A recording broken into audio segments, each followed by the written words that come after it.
Hello viewers, welcome to this edition of God's Eye.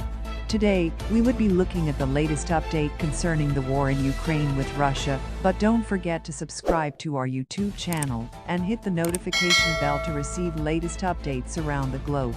Ukrainian air defenses have shot down at least 55 Russian fighter jets since the war began in late February, an American general said on Monday, adding that the enormous losses were due to the large number of Russian fighters and bombers.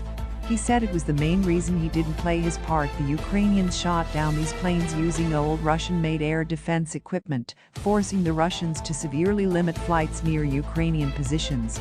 The bombing was also decoupled from the air support Russian ground forces needed to occupy and hold territory, Air Force Europe and Africa Commander General James Hecker told reporters at the Air Force Association's annual conference. Rice Field. Lack of air protection was one of the great surprises of the war. Early in the invasion, most analysts expected Russia to quickly establish control over Ukrainian airspace. This setback allowed the Ukrainian Air Force to reorganize and survive with little to no damage. Hecker estimates that 7 months after the war, Ukraine retained about 80% of its air force.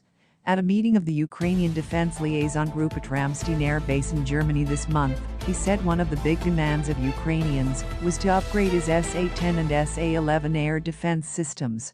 Said, "The United States does not manufacture or use missiles, so the responsibility for supplying them to Kyiv lies with European allies."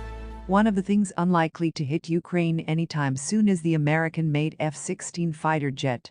Hecker says they won't arrive until 2 to 3 years after the political decision to send them, due to training and logistical issues. However, the general is reportedly not planning to send F-16, saying that people are starting to think longer term about how to arm Ukraine for war, and that it will take years rather than months.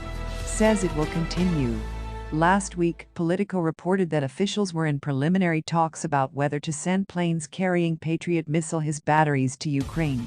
Any support, however, will depend on decisions made by politicians in Washington and other European capitals, in particular allowing third countries to supply German-made Leopard tanks and artillery systems to Ukraine. Berlin has so far refused. The same concerns are being felt in the White House, which has refused to transmit long-range missiles for its high-mobility artillery missile system, fearing that Ukraine will start hitting targets on Russian territory. It can travel about 50 miles, unlike the claimed 180-mile range of the missile. These voluntary restrictions on aid are unsettling Kyiv and other countries that want to quickly and fully arm Ukraine to attack Russian forces more forcefully. Ukraine has everything it needs to survive, fight and try to defend its sovereignty without starting World War III, Hecker said. The general admitted that the United States was providing operational information to Ukraine, but insisted the Americans would not choose their targets. In particular, the U.S. passed on information about the location of Russian supply bases and distribution centers in Ukraine, Hecker said.